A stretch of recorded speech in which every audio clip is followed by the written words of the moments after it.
but I want to talk about imperialism first, because imperialism is what gets us into the Spanish-American War. What is imperialism? What does that mean? Expansion for the sake of resources.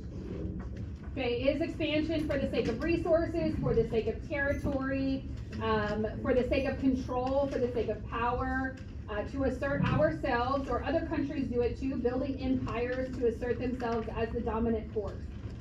Yesterday, I don't see Juan, but Juan was asking about the Monroe Doctrine. I don't remember if it's in today's notes, so I'm going to go ahead and go over it real fast. In 1823, President Monroe basically established that the Western Hemisphere, this entire side of the globe, North America, Central and South America, were closed to colonization. Okay, no other countries are allowed to come over here and try to grab up any new territory. And if those countries that are already here, like colonies that Spain had, like Cuba was a colony, for instance, if Cuba owed Spain money, we would be the debt collector. Okay, we would collect the money and send it to Spain. We did not want Spain coming over here and trying to collect the debt from Cuba themselves, because we wanted to assert dominance on the western half of the world. That's later going to be changed to add to that we will intervene if something is happening in those countries we don't like, which is part of the reason, well, it's not the reason we get in the Spanish-American War, but it is the reason that we intervene in other Latin American countries after the Spanish-American War. Okay, I'm going to skip through Spanish-American War real quick. We're going to go back to it, don't worry. All right, American imperialism. Why is the United States imperializing? Why are we going out for new territory, or why are we going out grabbing up new colonies? And we've already said, right, we want access to foreign materials, to raw materials. We had who was in group 1 yesterday? What was the Guano Islands Act? Hold on, I'm gonna let her answer.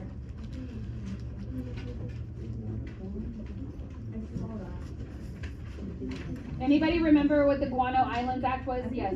Authorize the U.S. to claim Pacific Islands for valuable guano. Okay, they want the guano, which is the bird poop. Okay. Because I did my notes. You were supposed to be here. Okay. So with the Guano Islands Act, we can go out and we can basically annex territory that has this bird poop on it that we want. We want the bird poop for who? Who is going to use the bird poop? The farmers, right? Because part of the western part of the United States, particularly the Great Plains, that land's not very fertile. Yeah, there's a lot of land to grow on, but there's not a lot of nutrients in the soil. And we don't yet have synthetic fertilizers to fertilize the crops here.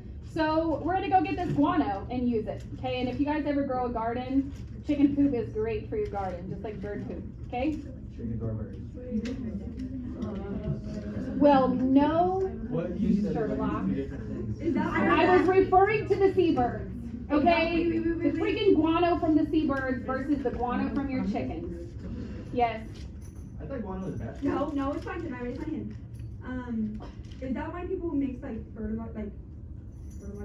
Yes, because plants require different things to grow. Different plants require different nutrients at different stages of development.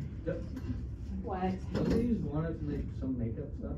I don't know. I'm pretty sure they do. Disgusting. Yeah, precisely. You don't want to know where some of your makeup comes from. Oh yeah, All right. I know that there's like this really nasty, like, it's like a whale, like, kidney stone or something, and makes it a lot of, like, really expensive guano. Okay, let's get back to on topic. The second reason that we're going out and annexing territory, y'all please stop talking, it's very distracting. The second reason we're going out and annexing territory or taking territory is for markets for trade, okay? And we're gonna see that with some of the islands in the Caribbean. We're going to see that trade relationship with China, right? We established the open door policy with China because we need to trade with them. We need a market to sell our goods to, but we also need some of the goods that are produced in other areas for ourselves, right? We don't produce everything we possibly could need, right? We have to get some of the stuff sourced from other places. I already told you it's a place for farmers to sell their surplus crops, particularly China is our major interest. But we sell, farmers sell their soybeans to China, we sell beef to other countries, we sell corn, all kinds of different products that are made or grown here. Another reason is nationalism, okay? We have this idea that the United States is better than everyone else, okay? It's American exceptionalism. We are the most civil society, and we're gonna take our civility and we're going to implement it onto other people, okay? Our nation is the best, we're the most dominant.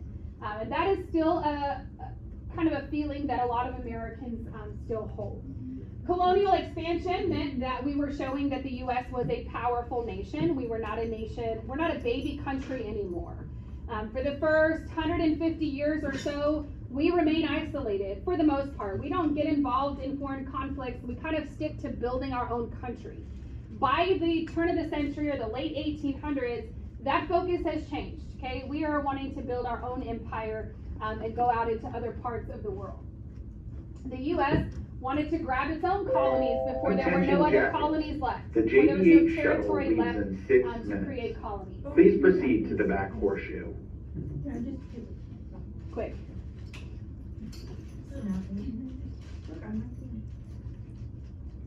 The reason I don't post these on Blackboard, by the way, is because if I did that, I'd have to go back and cite every single image on all of these, and I ain't got that kind of time.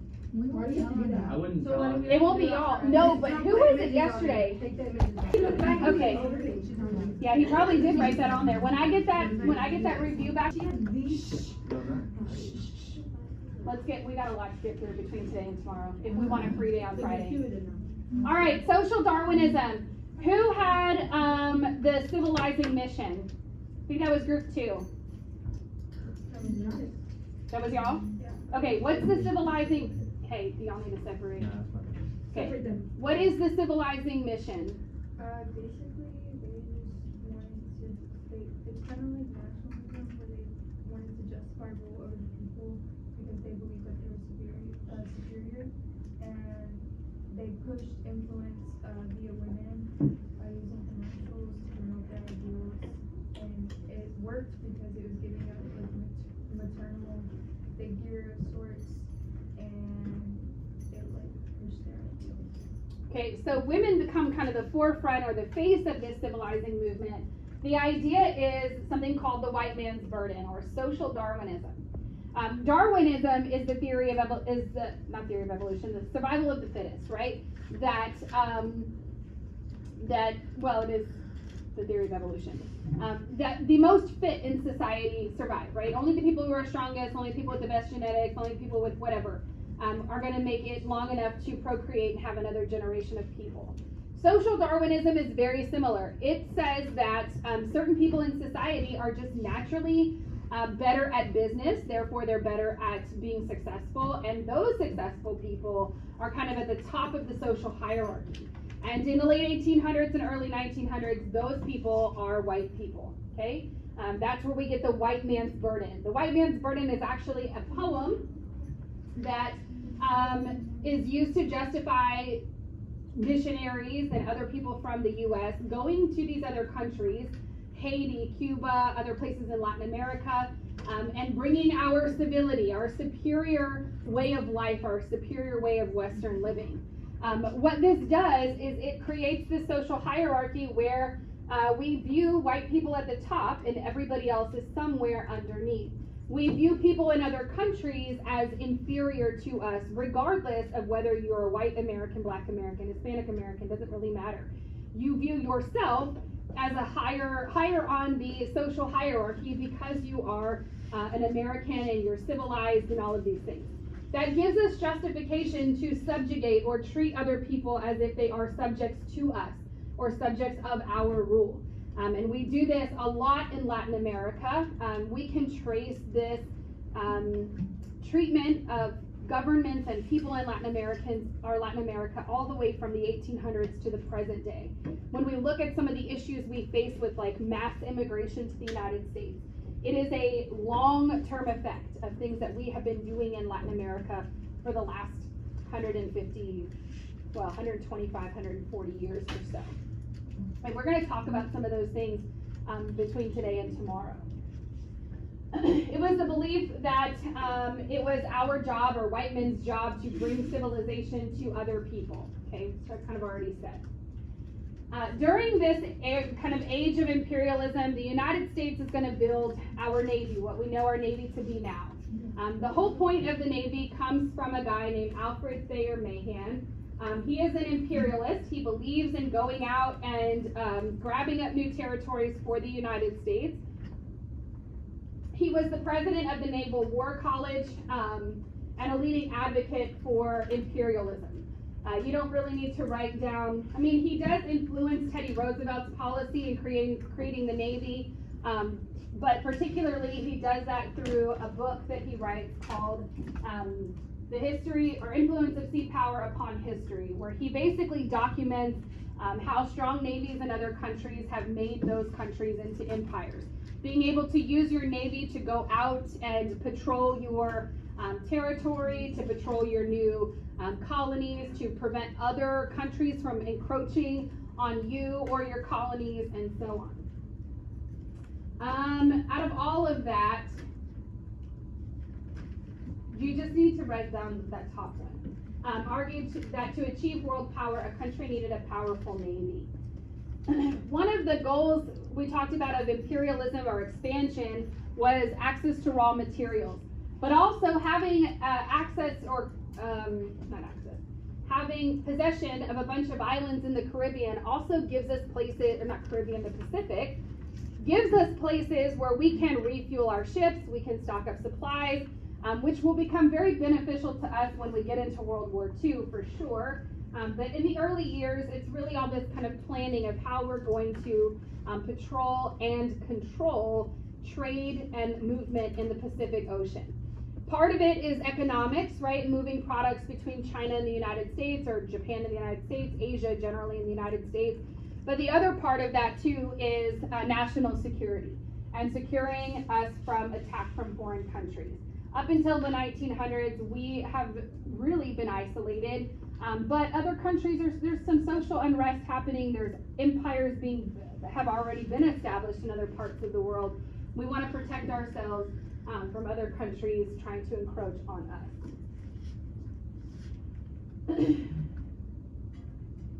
Alfred Thayer Mahan believed that we should control the Pacific Ocean.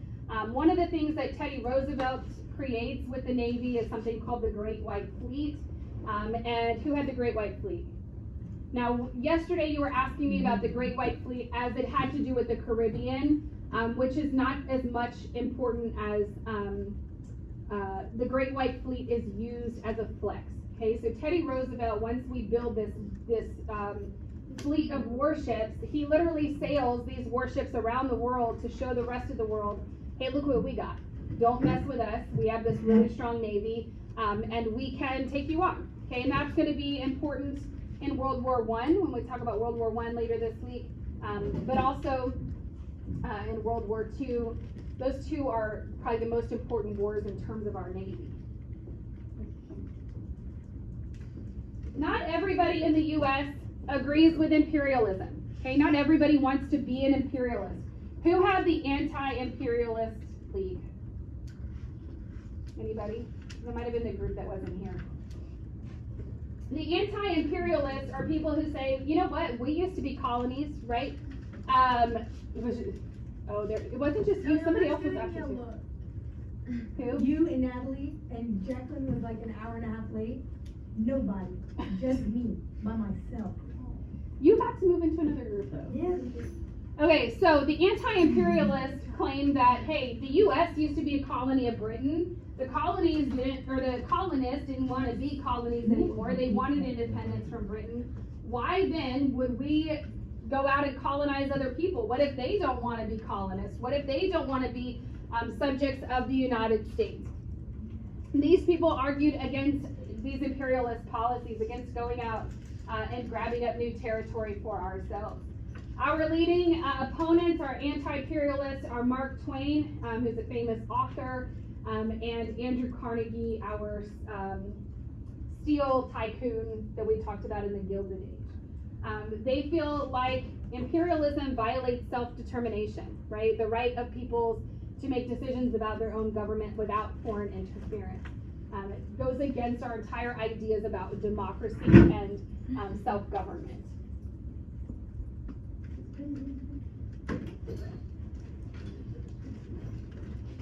These anti-imperialists form the Anti-Imperialist League, which is just essentially a faction of people who are going to push back against imperialist goals of people in power. They formed to oppose the acquisition of colonies. They really push back against the acquisition of Hawaii, which I think is in this PowerPoint we'll talk about. They do not support the acquisition of Alaska. Now, Alaska, I don't think was in your reading this week. Alaska is this northwesternmost part of North America. It belonged to Russia, or I guess it's called Russia at the time. Belongs to Russia, and we purchased it for national security. Okay, we don't want any other Western or Asian powers in our Western hemisphere. So I think it's in like the 1850s that we purchased Alaska. A lot of people say that it's like pointless. Why? It's just a big old ice box. There's nothing in Alaska. What are we going to do with that territory? And the whole point is national security. What we find out later is that Alaska is full of oil and other natural resources that definitely benefit the United States. But at this time, the anti-imperialists are like, what, you're just going to buy a big block of ice? Like, that doesn't make a whole lot of sense to us. So they push back against that. By 1900, the United States has expanded to possess a bunch of islands in the Pacific, all the way over here to the Philippines. We're actually going to purchase the Philippines after the Spanish-American War, which we'll talk about if we get to it today. But this gives us an incredible presence around the world, right? We're not just over here isolated by the oceans. We now have, we're to establish military bases, naval bases, resupply locations all the way through the Pacific Ocean. Strategically, from a military standpoint, this is a good place for the United States to be. It allows us to protect ourselves from foreign adversaries, if you will. That is until we get attacked in the 40s in Hawaii. Now, this is a little bit out of order. I apologize. We're going to talk about the Philippines with the Spanish-American War. But after the Spanish-American War, basically Spain's empire is gone. And the Philippines, which had been a Spanish colony, had been fighting for independence. We're going to help them gain independence, and then we're going to buy them from Spain. And that's going to create issues with the Filipinos because they thought we were coming in to liberate them, when in fact we decided, no, we want to have that territory for ourselves. That creates conflict between the U.S. and the Filipinos because they want us out too, right? They don't want another imperial power coming in and controlling their islands. They fight us from 1899 till 1902 when we finally give them their independence. In Guam, we gained the territory of the island of Guam as a result of the Spanish-American War. It had been an important Spanish port for ships crossing the Pacific Ocean. For the United States, it becomes an unincorporated territory, and we use it as like a military supply location. It'll become important to the United States in World War II and the war in the Pacific, but for the first 50 years that we possess Guam, it's just kind of an island that gives us a presence and control in the Pacific. We still own it? Yes, and you can go visit there. But the people of Guam are not U.S. citizens. It's kind of like Puerto Rico. Oh, we own it? We own it. Wait, they're not U.S. citizens? No. No, the people of Guam, sorry, they are U.S. citizens. They cannot vote. No, not in Guam. Puerto Rico is U.S. citizens. Yeah. Guam, no. They're like their own little, I don't know how to describe it. It's like we just own the territory. I don't know how to describe it. Does like the law even like apply to them? They have their own laws established for themselves. But it's not like heavily populated. This is not like an island that's got hundreds of thousands of people. Did we ever fight there? We don't fight there necessarily, no. I thought we did. I mean, we Like during the Vietnam time? not Vietnam. No, I'm just sure. We control Guam, we use it as a, fight against the Japanese and a location to fight against the Japanese in World War II. I don't like it, it's got a nasty name. Okay, how many can somebody Google how many people live in Guam? 169.53 thousand. Okay, so less than 200,000 people. She's on. Oh, I was already looking. I know, but like, how did you get there so fast? Because she was looking at it. I was You was already on the looking. prior? You On was her looking own at prior? time. Yeah, before she, Okay, I had it okay, up. I thought she was I thought she was just like. Samoa and Midway, both become American, territories during this period of imperialism. They both serve as valuable naval bases and refueling stations, again, will become very strategic in World War II. Samoa still belongs to the United States. I'm not sure about it. I think Midway, I'm not sure. Samoa becomes a U.S. possession in 1867. All right, Hawaii. This is the big one because Hawaii is a set of islands that is controlled by a queen, Queen Liliuokalani. However, American investors, particularly sugar investors, have developed these huge companies in Hawaii producing sugarcane. And so even though Hawaii has their own queen, this oligarchy of sugar, the oligarchy of sugar companies actually control what happens in Hawaii. We like the Hawaiian Islands because of their proximity in the middle of the Pacific Ocean. It serves as a great place for refueling American ships. We're going to build a huge naval base there. Yes. Do they still have a king or queen? No, we're going to talk about that in a second. American Protestants will send missionaries to Hawaii to convert the natives to Christianity. Some of them will convert, but what usually happens on these conversion missions is that they will adopt some aspects of Christianity, but they will kind of weave that into their native traditions. Queen Liliuokalani was the native ruler of Hawaii. When she tries to reassert herself as the ruler over this oligarchy of sugar company owners, they decide to overthrow her. And when they overthrow her, they decide that we're going to annex, well, we don't annex right away. We're going to control Hawaii because it is a strategic place not only for our ships, but also for our businesses. American businesses are making a ton of money growing and processing sugar there. Yes? How did they overthrow her? Like a revolution-ish. Like, oh, she's They don't kill her, they just remove her basically from power. What was the word we were? So they like had the people, what did the people think about this? The people were pissed. Okay, so That's it my wasn't favorite like word, they pissed. They lynched her? No, they don't lynch her. Okay. Okay, they overthrow her and the oligarchy essentially takes control. And then they start petitioning, the sugar owners start petitioning the United States to annex Hawaii and make it part of the U.S. The U.S. is kind of divided on whether or not to make it a state, so we don't for quite a bit of time. Does Hawaii get to vote? But we control, yes, hold on, I'm getting there. Their state. But we control what happens in Hawaii. A guy named Sanford B. Dole, I'm sorry, you asked about the Hawaiians. The Hawaiians revolt against the plantation owners or the sugar companies, but the sugar companies are stronger, okay, they just have more support. Now, President Cleveland decides we're not annexing Hawaii, we're not gonna make it part of a U.S. territory because of what the planters had done, because it wasn't a peaceful, like, hey, Hawaii wants to become part of the United States. These people, because they were wealthy and powerful, had decided they were gonna take over the island themselves. We will later bring Hawaii in as a state, or annex Hawaii and then bring it in as a state. How many of y'all have ever heard of the Dole Fruit Company? Okay, so this is Sanford B. Dole. He is the founder of the Dole Fruit Company. He helps overthrow the queen. They're in Hawaii. He becomes the first governor of Hawaii, so he kind of oversees the business, or first president, not governor, oversees the business in Hawaii, ensures that the islands run smoothly, and he leads the effort for the United States to annex Hawaii, make it part of the U.S. He does serve as the governor when Hawaii becomes a state, and we are going to officially annex Hawaii and make it a U.S. territory after the Spanish-American War. I don't think though Hawaii, somebody Google, when does Hawaii get statehood? I think it's 1936, 1956. No, what is it? when we graduate. Do you think the US will ever get another